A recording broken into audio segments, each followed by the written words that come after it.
নিজস্ব সংস্থা আছে, দেখলাম যে সংস্থার নামটা কি ভুলে যাচ্ছে, স্পর্শনন্দন। দৃষ্টি ইন্ডিয়া নিয়ে আজকে একটা প্রেস ক্লাবে আপনি একটা বই রিলিজ করলেন এবং কিছু অনুষ্ঠান হলো, কী বলবেন?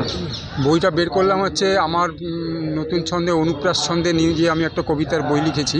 সেটা হচ্ছে আমরা একদিন মাথায় এলো হঠাৎ সব সকালই সূর্যের সংবর্ধনা সভা। এই বাক্যটিতে প্রত্যেকটি শব্দই দন্তেশ্ব দিয়ে শুরু। তখন আমার মনে হলো যে শুধু দন্তেশ্ব দিয়ে একটা কবিতা লিখলে কেমন হয়। তখন আমি লিখে ফেললাম, শুধু দন্তেশ্ব দিয়ে একটি কবিতা লিখে ফেললাম। লেখার পরে তারপরে মনে হলো বাংলা ভাষায় অ থেকে হ অবধি সমস্তটা লিখে ফেললাম। লেখার পরে আমি আবার ইংরাজিতেও A to Z লিখে ফেললাম। এরকম ইংরাজি বইটার নাম দিলাম অল অ্যাজালামস অ্যান্থেমস আর অ্যামাজিং। এই বইটি লেখার পরে আমি কমলদয় শিকদার সদ্য উনি আমার কবিতা শিক্ষক, ওনাকে দিলাম। উনি আমার বইটি দেখে বললেন চমৎকার হয়েছে বইটি, এবং এই যে বাক্যটা অল সব সকালই সূর্যের সংবর্ধনা সভা, এই বাক্যটি আমার খুব ভালো লেগেছে।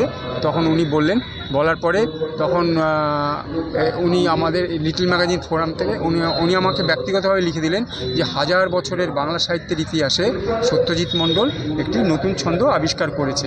এটা উনি আমাকে লিখিতভাবে দিলেন। তখন আমি বললাম, কমলদা আপনি যখন এটা দিলেন, আপনি যদি লিটল ম্যাগাজিন ফোরাম থেকে আপনি যদি একটা আমাকে লিখিত দেন। তখন উনি বললে যে আপনার লিটল ম্যাগাজিন ফোরাম থেকে সংগঠনগতভাবে দিতে গেলে এটা আমাকে তোমাকে 3 জন অধ্যাপকের সম্মতি লাগবে। তখন আমি 3 জন অধ্যাপকের থেকে সঞ্জীব রজক, নিরঞ্জন মণ্ডল এবং টুনি বেরা, এদের থেকে আমি লিখিত নিলাম। লিখিত জিজ্ঞাসা করলাম, ওরা আমাকে লিখিত দিল যে এটা একটা নতুন অনুপ্রাস ছন্দে লেখা হয়েছে।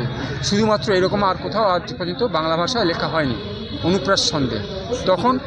তখন এটা আমি অনুপ্রাস ছন্দের জনক হিসাবে লিটল ম্যাগাজিন ফোরাম থেকে আমাকে এই উপাধিটা দেয়। এবং এটা তখন আমার ইংরাজি বইটা যেটা অল অ্যাসালামস অ্যান্থেমস আর অ্যামাজিং, এটা কলকাতা থেকে, অসলো থেকে এবং লন্ডন 3 জায়গা থেকে প্রকাশিত হয়েছে। এবং এই বইটা যিনি প্রকাশ করেছেন তিনি আমাকে জানিয়েছেন যে অসলোতে এই বইটা নাকি খুব উচ্ছ্বসিত প্রশংসা করেছেন যারা পড়েছেন আর কি অসলোতে। বর্তমানে বাংলা সাহিত্য নিয়ে আপনি চর্চা করছেন বা এই বই লিখেছেন, কোথাও কি মনে হচ্ছে যে বাংলা সাহিত্যের ক্ষেত্রে এখন মানুষ পড়ার দিক দিয়ে পিছিয়ে রয়েছে?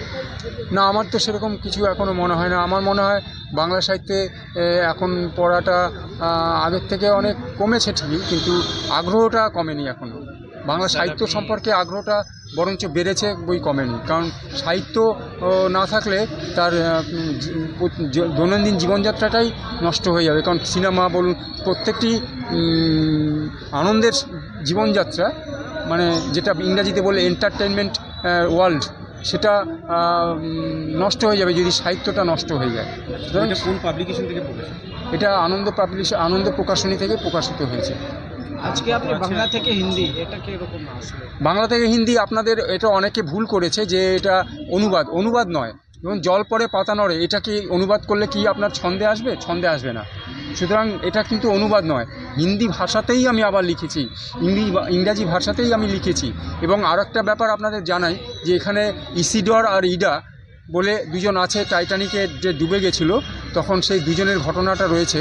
এই আইতে রয়েছে ইসিডর, রশ্মিতে রয়েছে ইসিডর ইডা। ওরা যখন টাইটানিকটা ডুবে যায়, তখন টাইটানিক ডুবে যাওয়ার সময় যেহেতু ওটা আনসিঙ্কেবল বলে ঘোষণা করেছিল, তো সেই জন্য যথেষ্ট লাইফ বোট ছিল না। ইসিডরকে এসে বলে যে আপনি লাইফ বোটে করে চলে যান। কারণ প্রথমে ঘোষণা হয়েছিল যে যারা শুধুমাত্র ফার্স্ট ক্লাসের প্যাসেঞ্জার তারাই ছেলেরা এবং মেয়েরা, স্বামী স্ত্রী বাচ্চা সবাই যেতে পারবে। তখন ইসিডর ছিল ফার্স্ট ক্লাসের প্যাসেঞ্জার। তখন তাকে বলে যে আপনি ফার্স্ট ক্লাসের প্যাসেঞ্জারে চলে যান, লাইফ বোটে করে বেঁচে যাবেন। তখন ইসিডর প্রত্যক্ষভাবে অস্বীকার করে যে ডেকে এত মহিলা এবং শিশুরা থাকতে আমি কেন ব্যতিক্রম হব। তখন উনি যাননি, এবং তখন ওনার স্ত্রীকে বলা হয় যে ম্যাডাম আপনি চলে যান লাইফ বোটে করে, তখন উনিও যাননি। তখন ওনারা যে স্বেচ্ছায় মৃত্যুবরণ করলেন ফার্স্ট ক্লাসের কাছে এত প্রতিপত্তি সত্ত্বেও, এটা কিন্তু আমি পৃথিবীর ইতিহাসে বিরল পেয়েছি। এই ওনাদের নাম দুটো আমি ব্যবহার করেছি। ব্যবহার করার ফলে ওনাদের টিকা হিসাবে স্টার দিয়ে টিকা হিসাবে নিচে এই ঘটনাটা উল্লেখ করেছি। ওখানে একজন বলছিল আপনার যে এইটা টাইমস অফ ইন্ডিয়া বেরিয়েছে, হ্যাঁ, হ্যাঁ। এটা কবে প্রকাশিত হয়েছিল এবং কী বার হয়েছে? টাইমস অফ ইন্ডিয়া আমার সঙ্গে বহুবার, মানে বহুদিন ধরে আমি যে বৃষ্টিদের জন্য কবিতা উৎসব করি সেটা বহুদিন বেরিয়েছে।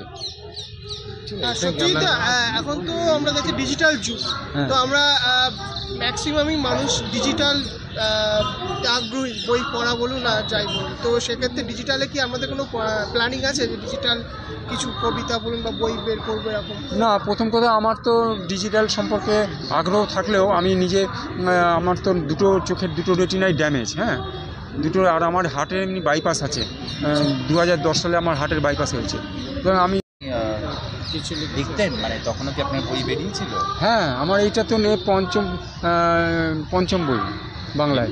আমার বাংলার বিদ্যা, বাংলা ইংরাজির বিদ্যা আমার হায়ার সেকেন্ডারি অবধি, তারপরে আমি বিজ্ঞান বিভাগে চলে যাই। কলকাতা বুক ফেয়ারে কি আপনার কোনো স্টলের ব্যবস্থা হয়েছে? না, আপনার বইটা পাওয়া আনন্দ যাবে? প্রকাশন বই দিয়েছে, আনন্দ প্রকাশনীতে পাওয়া যাবে। ঠিক আছে, কিন্তু আপনার নাম? আমার নাম সত্যজিৎ মণ্ডল।